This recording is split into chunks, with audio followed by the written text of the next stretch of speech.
this lesson, we'll discuss the theoretical underpinnings behind the regression algorithm. We'll start the discussion with the background and motivation to regression modeling technique. Next, we'll discuss the types of data employed in the regression modeling. We'll also discuss in great detail the cost function, that is ordinary least square method, which is widely employed to fit the regression line. Next, we'll discuss the simple and multiple regression modeling techniques. Next, we'll examine the key assumptions behind the classical linear regression model and implications if these assumptions are violated. We'll also discuss the BLEU, that is best linear unbiased estimator properties associated with the OLS estimators. Lastly, we'll briefly cover the role of normal distribution in hypothesis testing associated with regression modeling. We'll also discuss some non-linear functional forms that can be suitably modified to linear functional forms. In this video, we'll provide the background and motivation for the application of machine learning algorithms in business applications. Many times on Amazon and Netflix, we get recommendations for movies and TV series as if some human person has examined and carefully vetted our history of TV or movie watching and provided these recommendations. They are extremely accurate. Also, you would have observed the spam filtering application on your mobile text messages and email applications. If you carefully examine these filtered messages, you would find almost 95% to 99% accurate messages and emails that are like phishing emails or bulk mails which are targeted to bulk audience and not very genuine mails or messages. Also, if you go to website like Google News, you will find news items clustered and put together in groups as if somebody has carefully read these news items and put together similar news items, putting together these news items for our ease of reading. To summarize this discussion, in modern day business applications, for example, Amazon and Netflix movie recommendations, filtering out spams, medical prognosis based on previous health records, algorithmic trading, credit scoring models, these applications appear or are driven by computers without being explicitly programmed. So here computers are learning without being explicitly programmed, for example, in recognizing handwriting, natural language processing, and so many applications in modern day-to-day and business applications where computers are acting as if some human being is working behind the curtains. But obviously, given the volume and nature of data, big data being handled, a human being cannot do these things on their own, and therefore we clearly understand that these are computers working behind the scenes without being explicitly programmed. They are made to learn through these machine learning algorithms. In this video, we'll provide a brief background to machine learning algorithms employed in business applications and finance. Let us start with a very interesting supervised learning problem. In supervised learning, we have a set of input features which are mapped to output labels. Now please note the important keyword here is that output is labeled. So a set of features, input features and output which is labeled. The algorithm is trained using this input output data, and once the algorithm is trained, it is employed in future using these input variables or features to predict the output.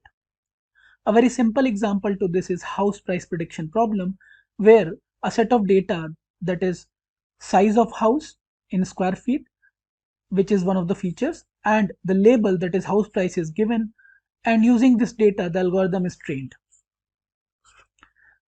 This is called regression problem, where we try to model this using regression. In this lesson we'll discuss the regression problem in great detail, but as a simple example, using this feature which is the size and output label which is the house price, the regression model or algorithm is developed, trained, and for future when the size of a house is given, the algorithm is employed to predict its price. Let's say some new points are given, then this algorithm will predict their price by fitting a regression line, which we'll discuss in detail in this lesson.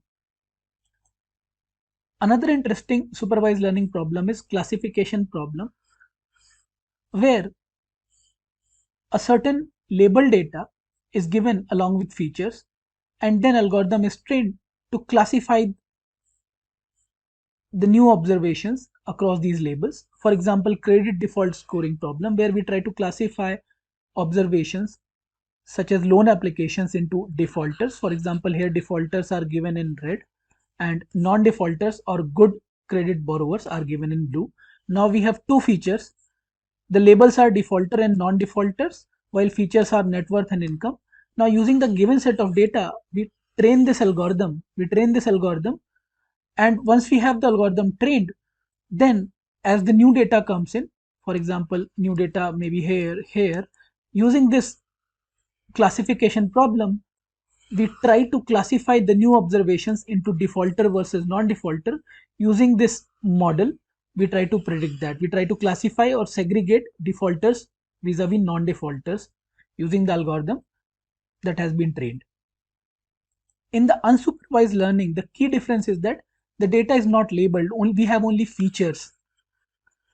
For example, you may have demographic variables such as taste, income, age, and gender, and based on these features, you will try to segregate individuals into different groups.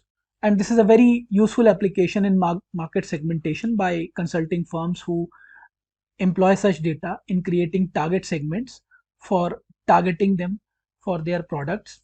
Such segments are based on this clustering problem, where we try to cluster individuals based on certain features such as taste, income, gender, and so on. So this is a very interesting business problem, clustering problem of market segmentation. Another very interesting clustering problem that we already discussed is clustering of news items depending upon their similarity. So natural language processing and text processing, text analytics applications and algorithms are employed to segregate news items into clusters that are similar based on certain features, maybe genre of news or similarity in terms of geography or the topic of news. They are clustered together by unsupervised learning algorithms that cluster these news items together. To summarize this video, we discussed supervised and unsupervised learning algorithms. In the supervised learning algorithm, we have data which is labeled along with the features, and we try to develop the algorithm by mapping the relationship between input features and labeled output. Subsequently, this trained algorithm is employed to predict future observations or future units. Using their features, we try to predict their output labels. In contrast, in the unsupervised learning algorithm, we have only features, not labels, and we try to map or cluster the observations or units together based on similarity in features. And one of the very important and interesting application we saw was that of market segmentation. In this video, we'll discuss the types of data being employed with machine learning algorithms to train and test the models in financial markets and finance domain in general.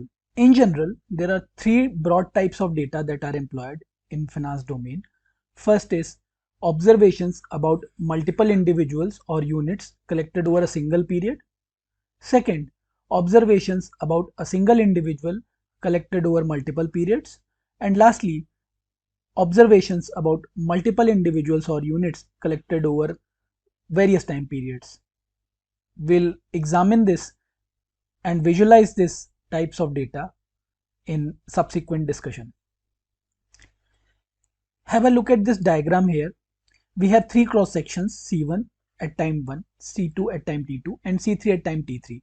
Notice, if you collect only one individual, data about one individual like A, over all the three cross sections, that is 1, T1, T2, and T3, then this kind of data is called time series data. You are collecting a time series of information about individual or unit A.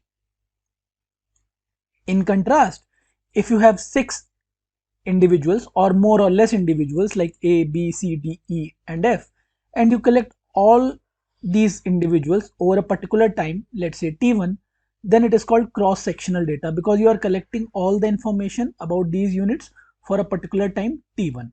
So it is a cross-sectional data. Lastly, if you combine the time series and cross-sectional characteristics, that is, you collect the information about all the units or individual of interest, that is, for example, A, B, C, D, E, and F, not only for one cross section but all the desired cross sections like t equal to t1 for time t equal to t2 and time t equal to t3, then this becomes a panel or longitudinal data. That means this panel and longitudinal data comprises or involves the characteristics of time series as well as cross section. To summarize this video, we discussed three types of data. First, time series data, where we collected information about individual unit over a given time series. Next, we discussed cross-sectional data, where we collected and analyzed data about multiple individuals or units like A, B, C, D, E, F over a particular cross-section of time. And lastly, we discussed panel or longitudinal data, wherein we combined the characteristics of time series and cross-section. We collected the information about all the units or individuals of interest over multiple time periods, and we call this panel or longitudinal data. In this video, we'll introduce simple linear regression model. Consider a simple linear regression model the way it is presented here: y equal to beta naught plus beta 1x plus mu. This is often referred to as two variable linear regression model or bivariate regression model because there are two variables y and x. Y here is the dependent variable or explained or response or predicted or regressant variable, while x here is the independent explanatory, predictor or regressor variable. Notice there is an error term or also called mu, which is error term or residual term or disturbance term. This mu represents the aggregation of those factors that are not explained by y. So in this model we are trying to explain the effect of this part on y. Those factors for which we cannot explain or are not part of this model are aggregated or considered to be part of this error term. These are unobserved factors that reflect variables or factors other than x that affect y. Since mu here is also a random or stochastic variable, it is considered that it has some kind of probabilistic distribution. Often normal distribution is employed to model this error term mu.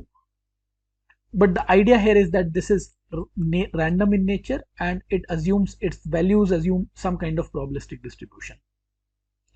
Beta naught here is the constant term, while beta 1 is called the slope term.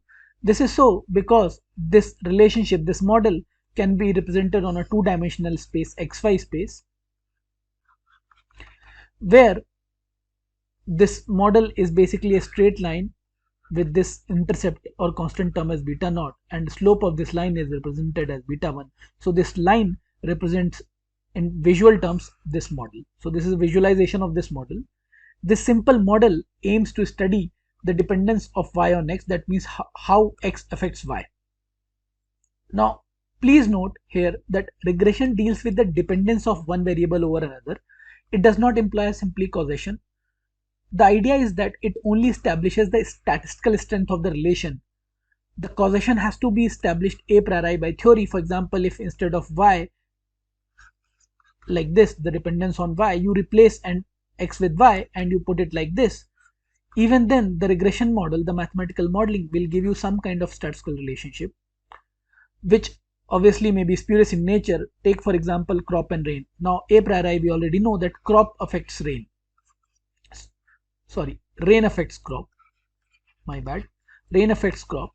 This is established by our common understanding, common sense. However, even if you put or replace rain and with crop and you try to find some kind of mathematical relationship from crop to rain, the regression model, the mathematical model, will give you that relationship, which is obviously spurious in nature, and therefore a priori theoretical considerations are needed to imply the causation. Now in regression analysis, the dependent variable, which is y, is considered random or stochastic in nature. That means it assumes some kind of probability distribution. The reason is that it also incorporates the effect of all those unexplained or not considered factor which are aggregated in the error term mu, which was stochastic in nature. So those effects or influences will also be incorporated in y, and therefore y is random or stochastic in nature. In contrast, the explanatory variable, which is x, is assumed to have fixed value. That means it is considered to be coming from outside, while y is part of this model and therefore it is random in nature. X is fixed and taken from outside. So the x values are fixed and taken from outside in the model. A closely associated concept here is of correlation. Correlation here establishes the degree of linear relationship between the two variables, let's say x1 and x2. In correlation analysis, both variables are treated in a similar manner and considered to be random. That means no causality from one to other is implied. Let's take for example, if variable x1 moves by 1%, then x2 moves by in the same direction by let's say 0.5%, then there's a 50% correlation between these two variables. However, we do not imply any causality here. To summarize, in this video, we examined a simple linear regression model, bivariate model, where there are only two variables, the dependent variable y, a constant term, independent variable x, and a slope or coefficient term beta1, along with the error term. Y here is the dependent variable which reflects the impact of our model, which is beta naught plus beta 1x, while those effects or influences which are not accounted for by this model are considered to be aggregated into this error term. Now please note, by definition of this model, y here is random and stochastic in nature because it also incorporates the effect of these mu or unexplained part of the model. The explained or modeled part, this here the variable x is considered to be fixed in nature and taken from outside, while y is getting affected by this model itself, which includes the effect of mu, and mu being random stochastic in nature, y is also random and stochastic in nature. This relationship, while it is mathematical in nature and statistical significance is established through mathematics, the theoretical underpinnings or causality from x to y has to be established a priori from theory, not the mathematics. In this video, we'll discuss the role of expectations operator in the context of a random probabilistic variable. Any random probabilistic variable is often represented through expectations operator. This random variable can be the error term or the dependent variable like y.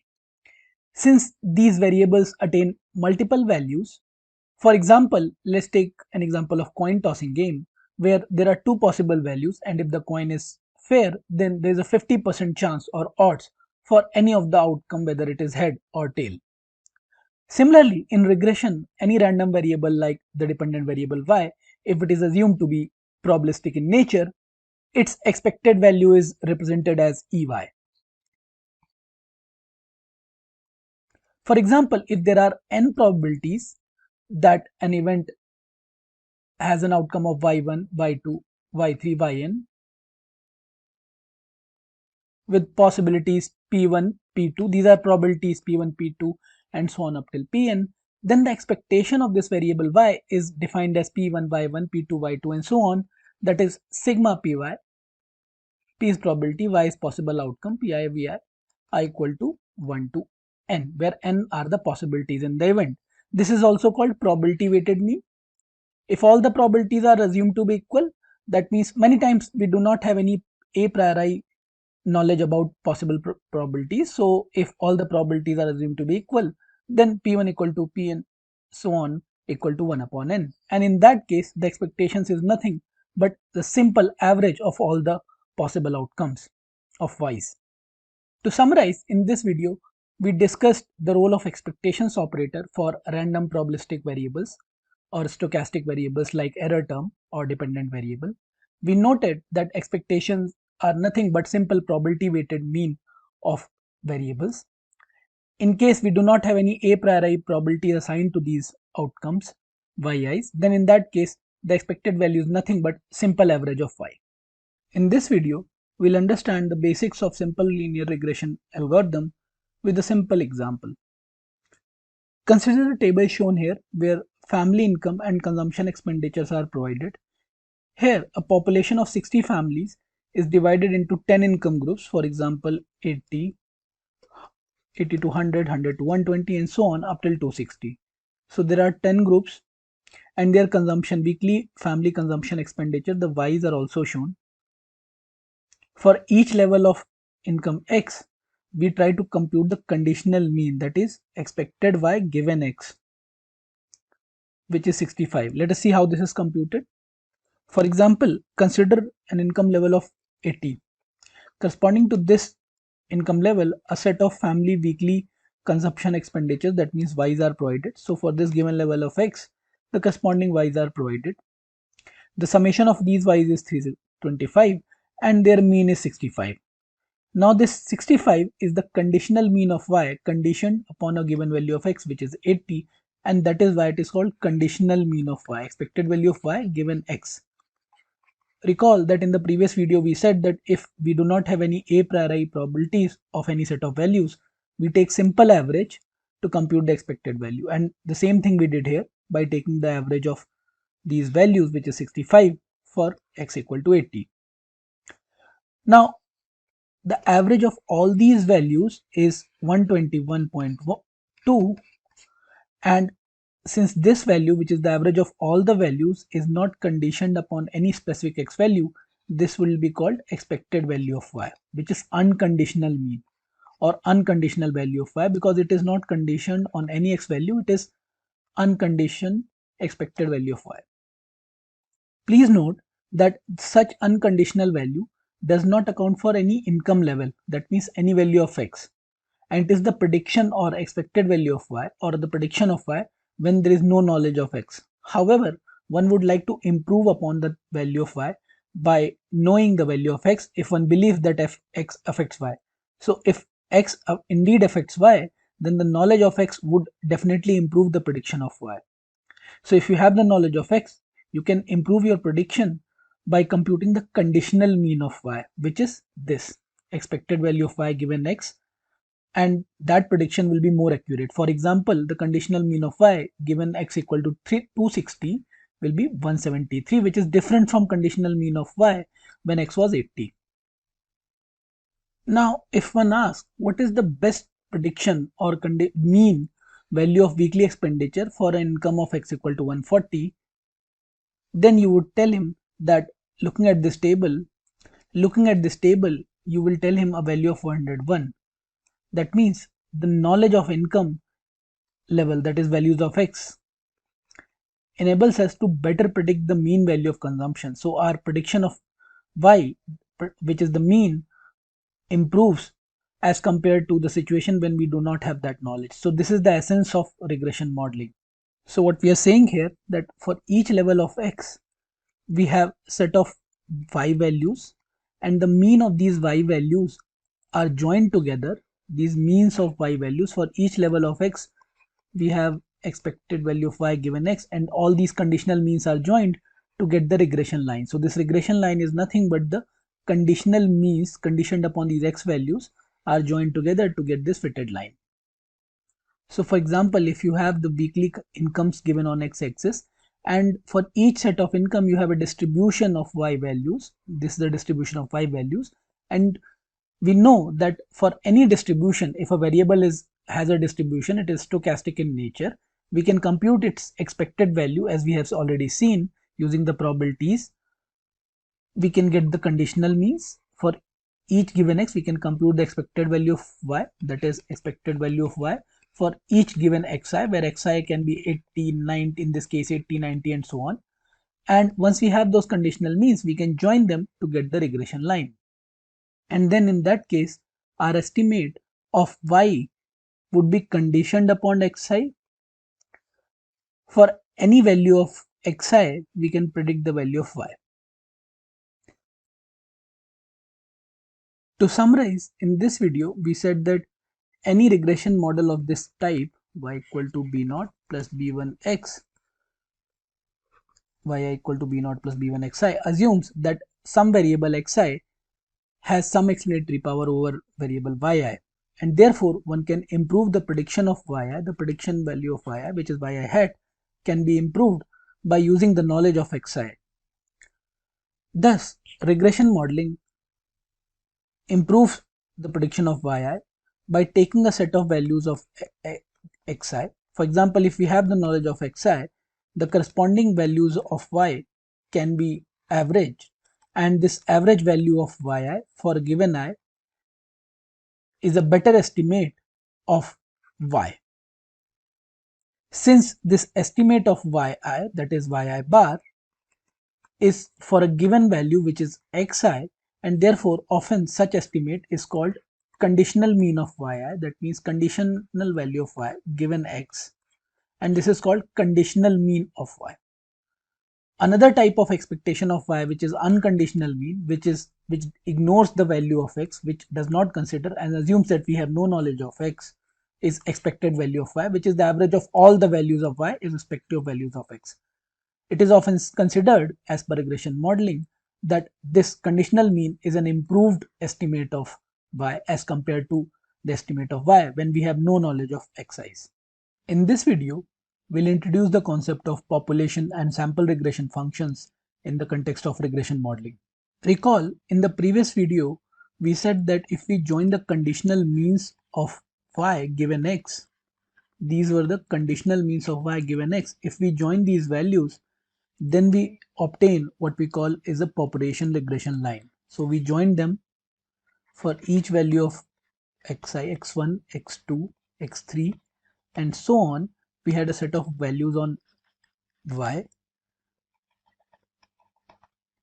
and we joined the mean of these values, what we call conditional mean rather, for given xi. What is the mean of y? When we join these conditional means, what we obtained is called population regression line, which is essentially the regression of y on x. Now, a population regression curve is simply the locus of these conditional means of the dependent variable, which is y, for the fixed or given values of explanatory variable, which is x here. So this is the basic concept of population regression function. The population regression function discussed here can be denoted by this expected value, which we have already seen, expectation of y given xi. This is often referred to as population regression function, fxi. Here fxi is a linear function of x, which is called a population regression function. When we say it's a linear function, this linearity means linearity in parameters, and this can be more simply written as expected value of y given xi equal to beta naught plus beta 1 into xi, where beta naught and beta 1 are population parameters. These are population parameters because they are for the entire population, assuming the population is known, which is a more hypothetical construct. You never have the entire population, but assuming you know the population, then these are the population parameters or the true values of beta naught and beta 1, which reflect the relationship between y and x. Now, when we say this is the linearity in parameters, that means, for example, if this kind of expression is there, where the population regression function is beta naught plus beta 1 square xi, this model is non-linear in parameters and will not be estimated with linear regression modeling that we are discussing here. However, a model like expected value of y given xi, which is equal to beta naught plus beta 1 xi square, this model is, while non-linear in variables, it is linear in parameters beta naught and beta 1. So population parameters are linear, and therefore it can be handled under linear regression models. However, in real life, we do not have the luxury of population. We often work with much smaller set of data, which is called sample. And therefore, what we estimate is not the population regression function, but what we get is the sample regression function. And it is denoted by adding a hat symbol. This hat indicates that we are working with samples.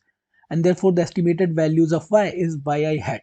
So yi hat is the estimate of population value, which is y. So yi is the population, this yi hat is the estimate of y, which is given with this regression sample regression function, where beta naught hat and beta 1 hat are sample parameters. Unlike the beta naught, which was the population, beta naught and beta 1, which were population parameters, beta naught hat and beta 1 are the sample parameters or the estimators of population parameter, which is beta naught or beta 1.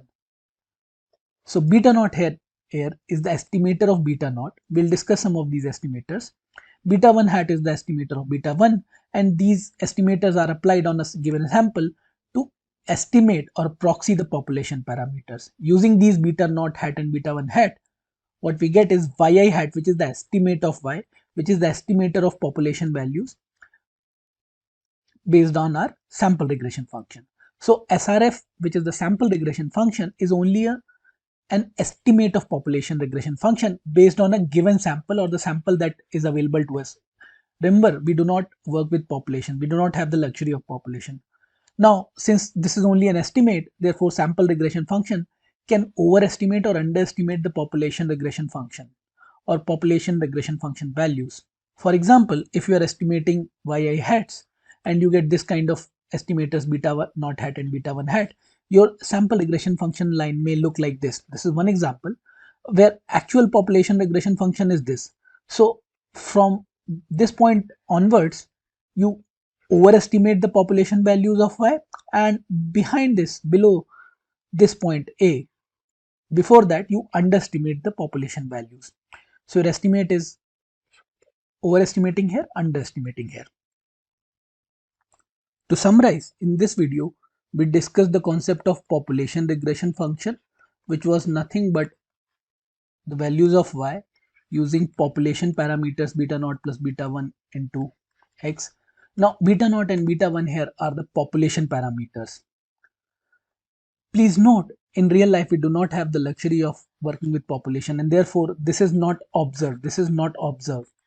So the set of population is not observed, and we only try to map this population or estimate using a much smaller sample, which is called sample. So you work with samples in real life through which you try to make estimates or hypothesis or various predictions about the population, which is much larger in size. When you work with sample, you denote this with a hat symbol, y hat. You do not have actual yi's and xi, you have yi hats, which are the predicted values, beta naught hat plus beta 1 hat into xi. Now please note, this yi hat is the prediction of y.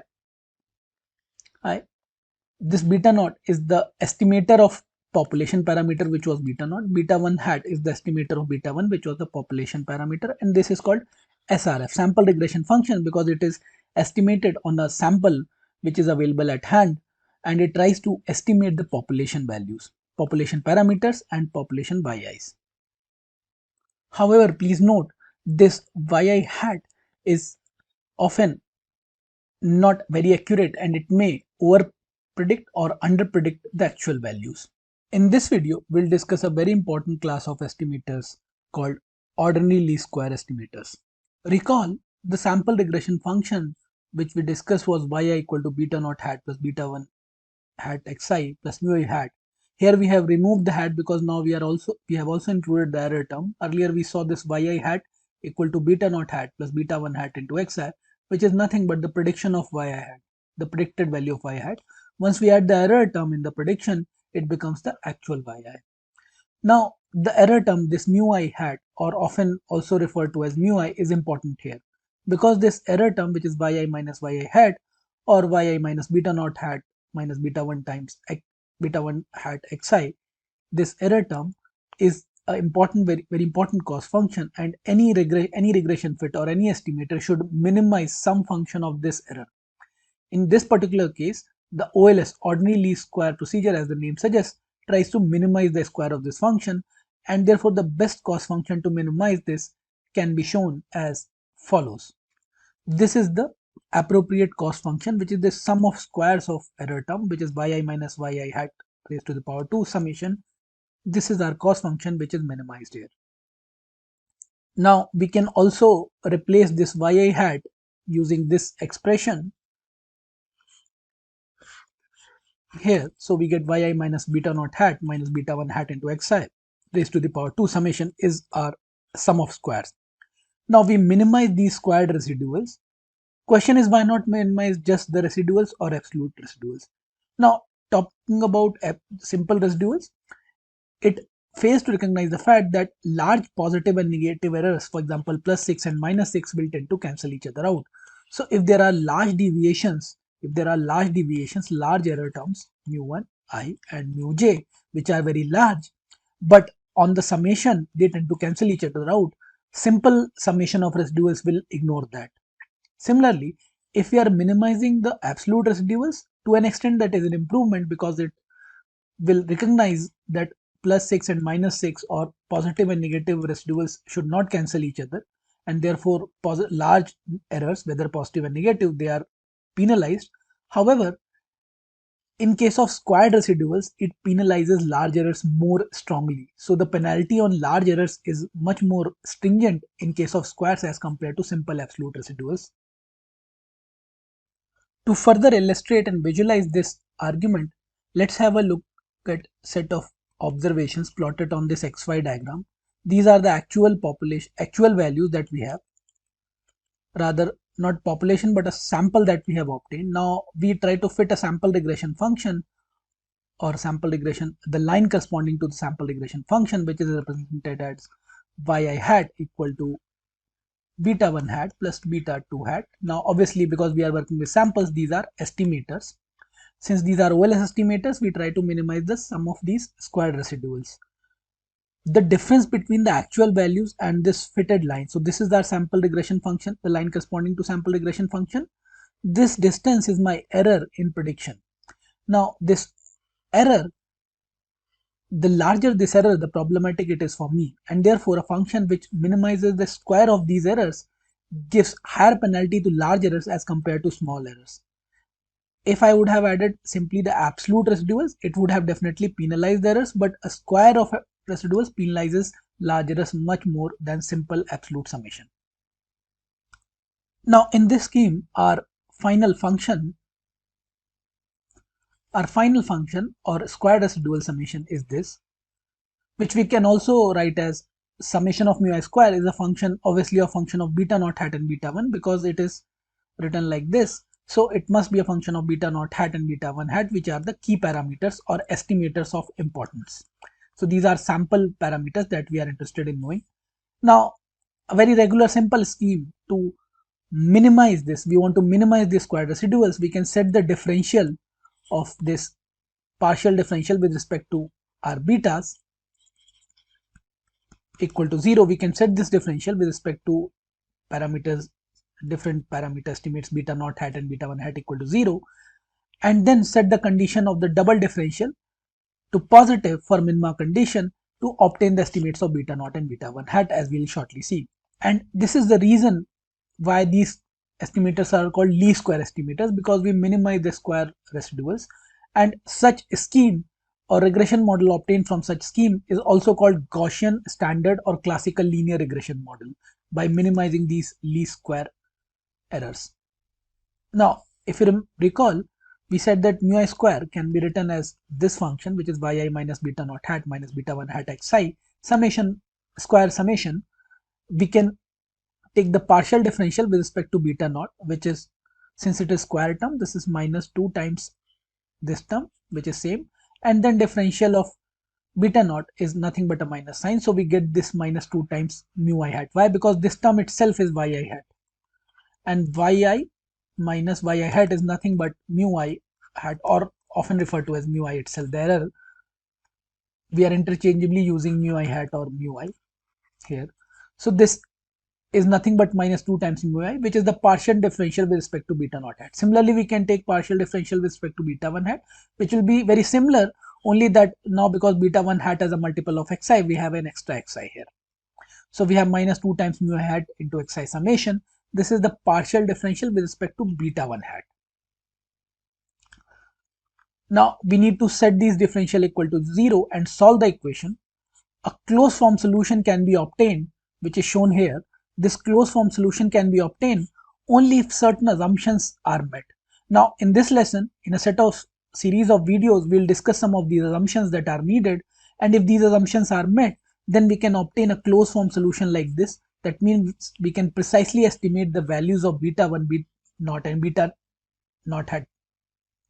So we can obtain these beta 1 hat and beta naught hat estimators, and these estimators are often referred to as OLS, ordinary least square estimators, because of the minimization of these residual square scheme. These are called ordinary least square estimators, beta naught hat and beta 1 hat, and once applied to a given sample, we obtain the estimates of population parameters. So what the estimates that we obtain, the beta naught hat and beta 1 hat, based on these formulas, these are the estimates from the sample. To summarize, in this video, we discussed a very important class of estimators called ordinary least square estimators. The ordinary least square estimators are obtained by minimizing the sum of squares of residuals shown by a formula here. To visualize this scheme, we plotted all the observations from our sample like this. Then we try to fit a line, which we often call the line corresponding to the sample regression function because we are working with samples. So this sample regression function line can be written as yi hat because these are only estimate, not the population values, beta 1 hat plus beta 2 hat xi, and then we compute these error terms, that means the difference from these observed values to the predicted values, which is yi minus yi hat. This is the gap, which is called mu I, or we are referring to as mu I hat or mu I interchangeably, and then the square of these mu i's are minimized to obtain the estimators beta 1 hat and beta 2 hat, which are called the OLS estimators. In this video, we'll introduce multiple linear regression algorithm. Recall the simple linear regression problem where there was only one dependent and one independent variable, which was of the following form: b0 plus b1 into x plus error term. Here there was only one independent and one dependent variable x and y. Now all the discussion that we had about the simple two variable bivariate linear regression model, we can extend this to a multiple linear regression very simply as shown here, where y equal to beta naught plus beta 1 x1 plus beta 2 x2 and so on up till beta n xn plus the error term. Here xi's represent the explanatory or independent variables, and their coefficients beta 1, beta 2, beta n are called partial regression coefficients. All that we discussed about the simple bivariate linear regression problem apply to this model as well. All the discussion and properties of simple linear regression model and various other aspects of the regression remain the same, including the properties of error term. That is, this error term is the random stochastic variable with the probability distribution. Now, there are some very important properties of this error term that we need to recall. First and foremost, the expectation of this error term conditioned upon all the independent variables xi equal to 0.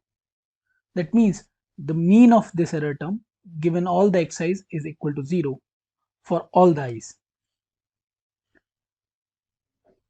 For example, if you remember, for our income and expenditure example where given xi, there were a number of y values. The corresponding error terms, all the mu i's here, this mean of this mu I, the mean of this mu I, that is expectation of this mu I, and since it is for given xi, the conditioned upon xi is equal to 0. Similarly, for all the xi's, x1, x2, xni, the conditional mean of error term is assumed to be 0.